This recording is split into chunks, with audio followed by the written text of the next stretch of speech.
小朋友们好，今天我们要来说一个超级温暖的故事哦。故事里面呢，有一只非常非常特别的小狗，它是怎么从一只流浪狗找到一个温暖的家呢？我们赶快一起来听听看吧。好的，这个故事的主角是一只好孤单、好孤单的流浪狗，它没有爸爸妈妈，也没有自己的家。每天呢，就只能自己一个在街上晃来晃去。他的生活过得真的好辛苦，每天肚子都饿得咕噜咕噜叫，心里也总是怕怕的，因为他永远都不知道下一餐到底在哪里。你想想看，在城市里生活真的很不简单。他会偷偷地跑到垃圾桶旁边，想看看有没有人吃剩的东西可以填饱肚子。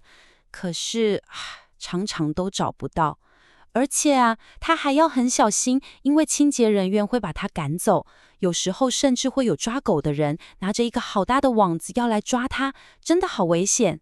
所以他只好一直跑，一直跑，跑到越来越远，食物也越来越少的地方。因为一直没吃饱，又生病了，他变得好瘦好瘦哦，身体也脏兮兮的，毛还一直掉，他看起来好可怜。可是大家看到他的样子，反而更害怕了，都不敢靠近他，所以他就变得越来越孤单。不过，就在这个时候，一件很奇妙的事情发生了。附近刚好有一个小男孩在玩球，就是他的一个小小的动作，即将要改变这只狗狗的一生哦。你看哦，第一次小男孩不小心把球丢到小狗旁边，小狗就很温柔、很轻的把球叼回去还给他。到了第二次，小男孩就没有那么害怕了，他试着请小狗帮他捡球，小狗也很开心的跑去捡回来。结果到了第三次，当小狗又把球捡回来的时候，小男孩已经完全不怕了，还对着他笑呢。就这样，他们慢慢变成了朋友。小男孩看到小狗瘦巴巴的，连骨头都跑出来了，心里觉得好难过哦。他就赶快跑回家，把家里好吃的饭菜装在一个碗里，带来给小狗吃，说是谢谢他帮忙捡球。一开始小狗因为以前常常被人欺负，所以吓得根本不敢靠近食物。可是这个小男孩好有耐心哦，他把食物轻轻放下，就先回家了，这样小狗才能安心安心的吃饭。最后，因为肚子实在是太饿了，小狗终于鼓起勇气，把那些饭菜全部都吃光光。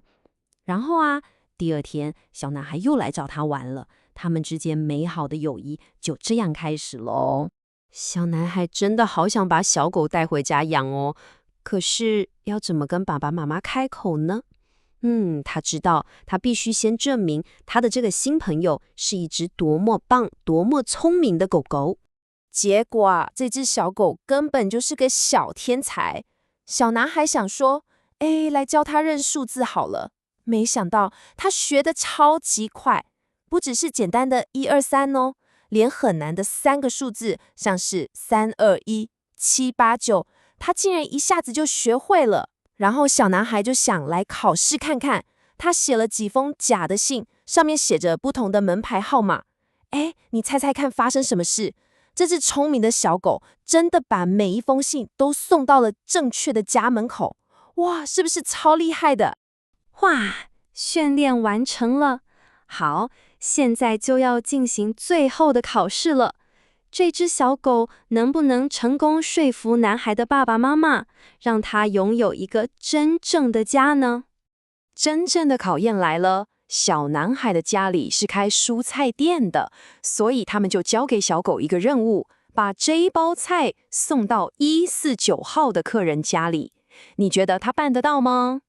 看到小狗真的把菜送到了正确的地方，爸爸妈妈都吓了一大跳。他们觉得这只狗狗实在是太厉害了，所以他们终于同意收养它了。不过呢，他们也约定好了一些条件哦，像是要带它去打预防针、看医生，帮它洗个香喷喷的澡，而且小男孩还要答应会当一个负责任的好主人，好好照顾它一辈子。就这样，这只孤单的流浪狗他的生命从这一刻起就永远的改变了。他再也不是那只又脏又病，会让人们害怕的跑开的流浪狗了。现在的他是一个干干净净、健健康康、被全家人疼爱的宝贝哦。而且啊，他还有了一份很棒的工作哦。他开始当起蔬菜店的小帮手，帮忙送货。每送完一趟啊，他就可以帮自己赚到10块钱的零用钱呢。他靠自己的努力赚钱，然后把存下来的钱拿去买自己喜欢吃的狗粮，一个软软又舒服的小床，还有好多好多好玩的骨头跟玩具哦。他会帮忙送菜的故事，很快的大家都知道了。他变成了一个小明星，还上了报纸跟电视呢。很多人为了想亲眼看看这只厉害的狗狗，还特别打电话来订菜哦。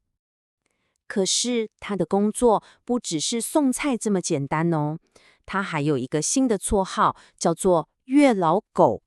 这是因为啊，有些害羞的哥哥姐姐会请他帮忙送信给自己喜欢的人，结果他还真的帮了好几对变成情侣哎，你说是不是很厉害？所以你看，他再也不是以前那只孤单的流浪狗了。他为自己创造了一个全新的生活，这个家里充满了爱，他每天都有事情可以做，而且所有人都好喜欢他。听完这个故事，让我们来想一想，有时候一个看起来很小很小的善良举动，就像那个小男孩只是分享了一碗饭菜，到底可以带来多么巨大又多么美好的改变呢？